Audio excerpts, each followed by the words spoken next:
साथियों नमस्कार। साथियों आनंद से रहें और प्रकृति के साथ स्वस्थ और प्रसन्नचित रहें। सामने देखिए बहुत ही सुंदर थाली और उसमें बहुत ही दिव्य जड़ी बूटियाँ हैं।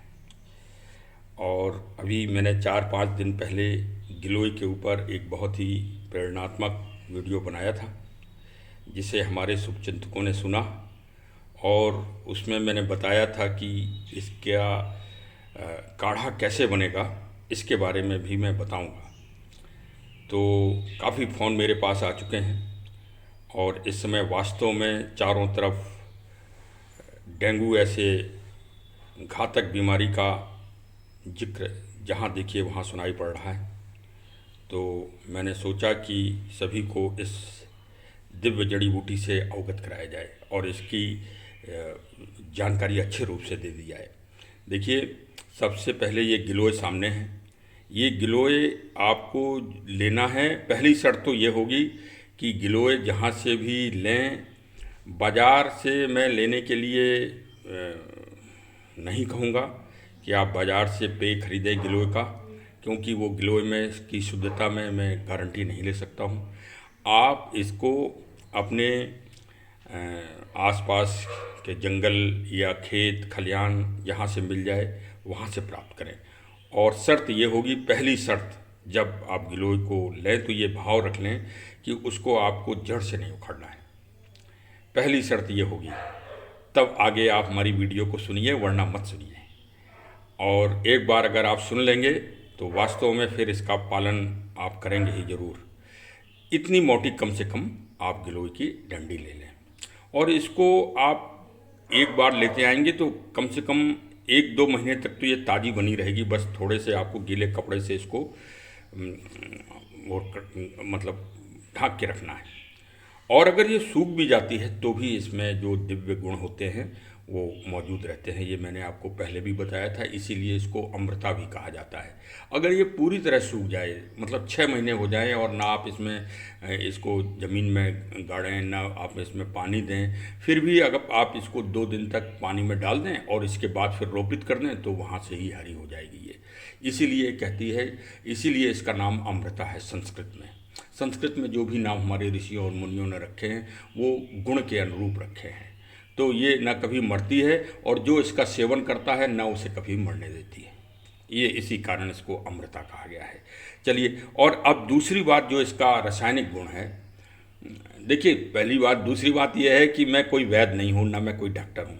मैं जो मुझे अनुभव हुए हैं वो मैं आपको शेयर कर रहा हूँ और इससे आप लाभ लीजिए।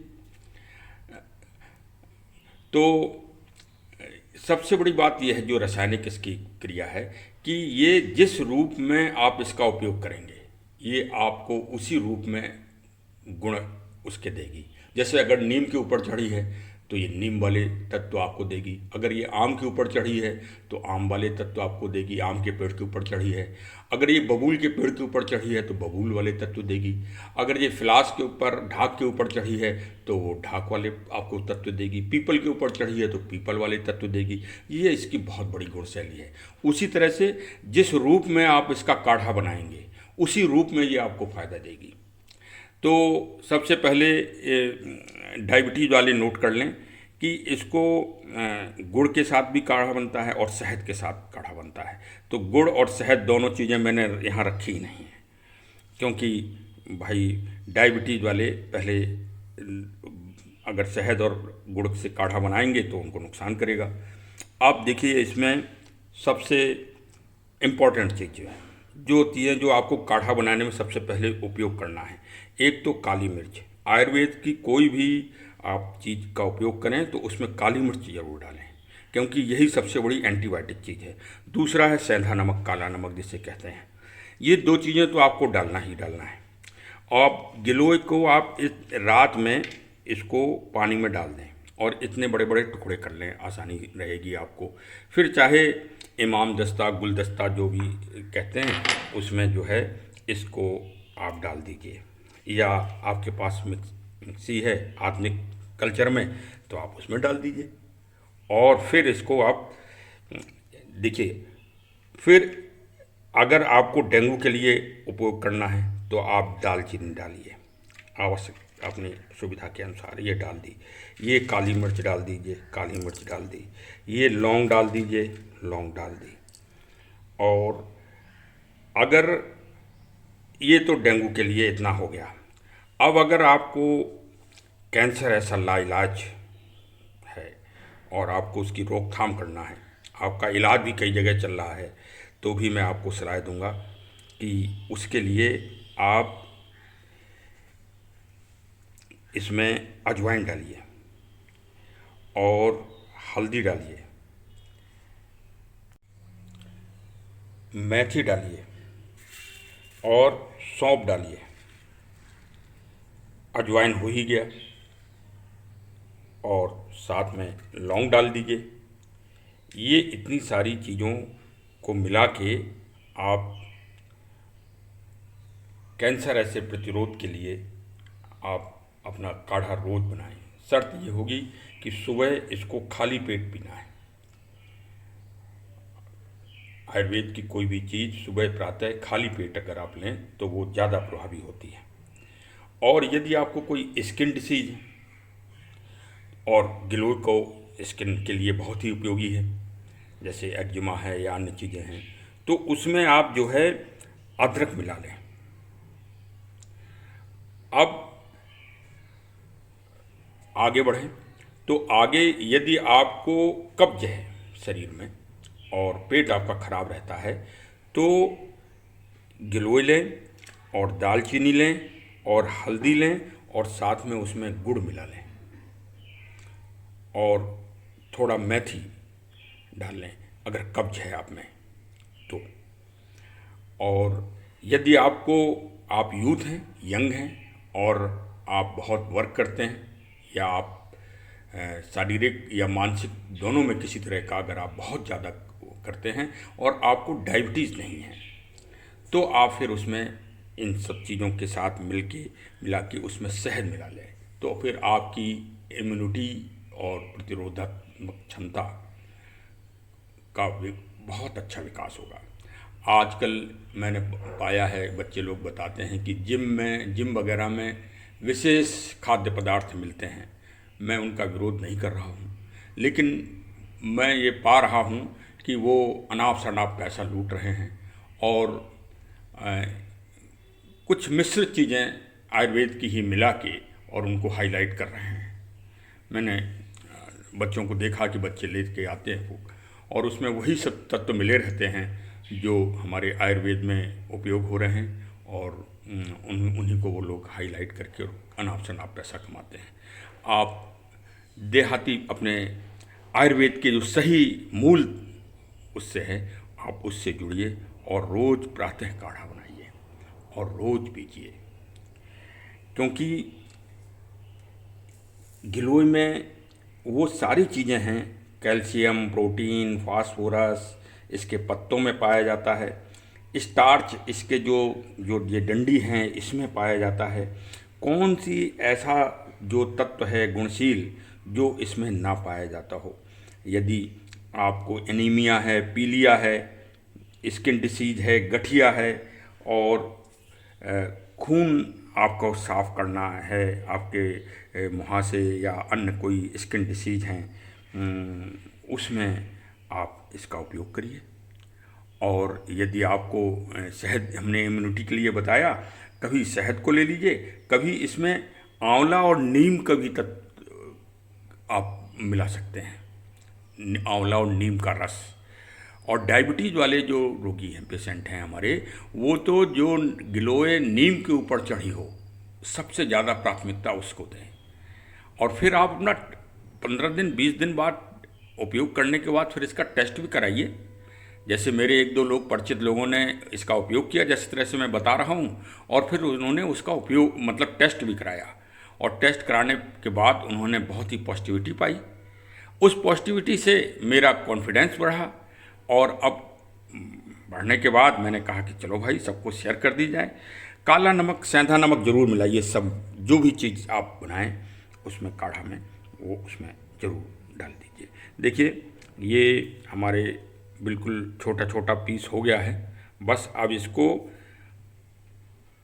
3 मिनट हल्की आंच में, गरम लौ, हल्की लौ में इसको आपको रखना है।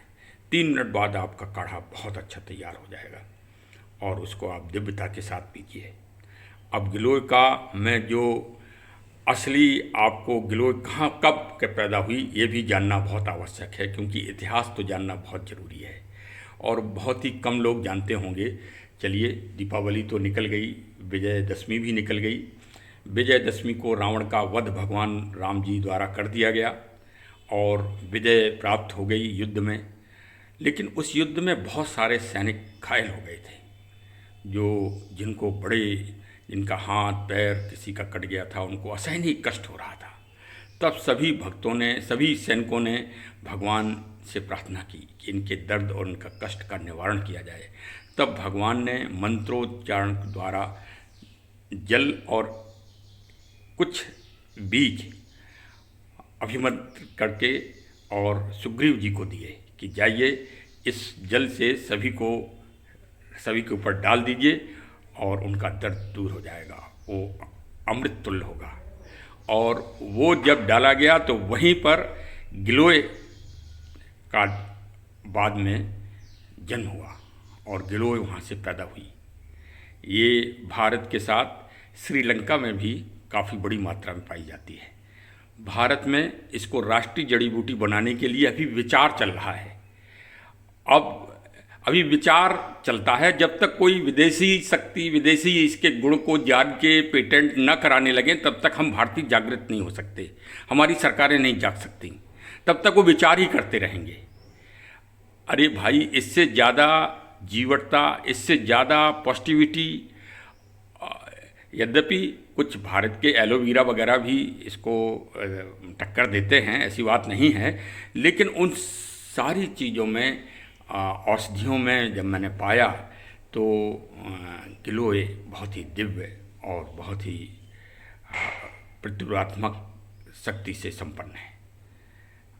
और चलिए, आज से जिस तरह से हमने बताया, डेंगू वाले लोग सुबह और शाम इसका उपयोग करें और जिस तरह से विधि बताई है उस तरह से उपयोग करें, अवश्य ही सबको फ़ायदा होगा।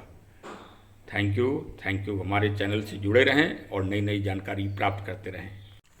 देखिए, डिमांड पे मार्केट चलता है, डिमांड पे बाज़ार चलता है। वो डिमांड अभी हमारे श्रोतागणों की यही हुई कि साहब काढ़ा भी बन के दिखाया जाए। तो देखिए, सामने गिलोय का बहुत ही दिव्य काढ़ा जो औषधि और प्रतिरोधात्मक क्षमता से पूर्ण भरा हुआ है, सामने तैयार हो गया है। धीमी आंच में ये तैयार हो रहा है और देखिए, आप बिल्कुल रेडी है ये। और इसकी सुगंध, जब इन जड़ी बूटियों की सुगंध जब काढ़ा बनता है तो आप ये समझिए कि पूरे घर में बहुत सुगंधित वातावरण भी हो जाता है, क्योंकि ये जड़ी बूटियाँ अपना भाप के माध्यम से अपना जो है दिव्यता फैलाती हैं। और हमारा जो मूल उद्देश्य है वो ये सब प्रयास यही है कि सभी लोग अपने अपने घर में गिलोय की दिव्य औषधि के पौधे को अवश्य लगाएं और उसको संरक्षित और संवर्धन दें और जागरूकता फैलाएं आयुर्वेद की। ये हमारा मूल उद्देश्य है। चलिए, हम आज से इस कार्य में लगते हैं और अभी आपको बिल्कुल तैयार होके और अगला रूप इसका दिखाते हैं। गिलोय का शुद्ध काढ़ा, औषधि से भरपूर, इम्यूनिटी से भरपूर, प्रतिरोधात्मक क्षमता से भरपूर, सामने तैयार है।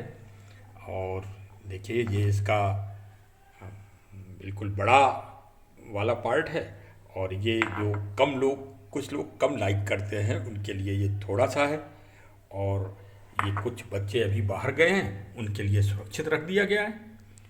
और इस तरह आप भी बनाइए और स्वस्थ रहिए। और विशेषकर डेंगू, चिकनगुनिया, टाइफाइड और कोरोना आदि सब के लिए ये समझ लीजिए कि बहुत ही दिव्य है और बहुत ही ताकतवर जिसे कहा जाए, और शरीर के लिए बहुत ही फ़ायदा देने वाली चीज़ है। इसको ज़रूर सेवन करें और घर घर लगाएं। गिलोय जहाँ लगा हो वहाँ से उखाड़ें मत, वह उसकी डालियाँ काट लें, जिससे तो डालियाँ काटने से तो मैंने प्रैक्टिकल में देखा है कि उसका पौधे का और अच्छा विकास होता है, और बड़े पत्ते आते हैं, और जो है उसमें डेवलपमेंट बहुत जल्दी होता है। ये प्रकृति की रक्षा करती है, और अंतिम शीर्षक यही कि रक्षा से रक्षा। आप प्रकृति की रक्षा करेंगे, प्रकृति आपकी रक्षा करेगी। बहुत बहुत धन्यवाद। हमारे चैनल से जुड़े रहें। अपने मिलने जुलने वालों को अवश्य ही इस औषधि और इस दिव्यता और प्रकृति के रखरखाव की जानकारी भी फॉरवर्ड करते रहें, जिससे कम से कम प्रकृति का जागरण होगा, जड़ी बूटियों का जागरण होगा। फिर आगे और मिलते हैं। अब नौमी, आंवला नौमी आने वाली है, और अब आंवला की दिव्यता के बारे में मैं आपको कल परसों में ज़रूर बताऊंगा। बहुत विस्तृत बताऊंगा आंवला को कैसे उपयोग किया जाए और आंवला की क्या गुणवत्ता है। Thank you.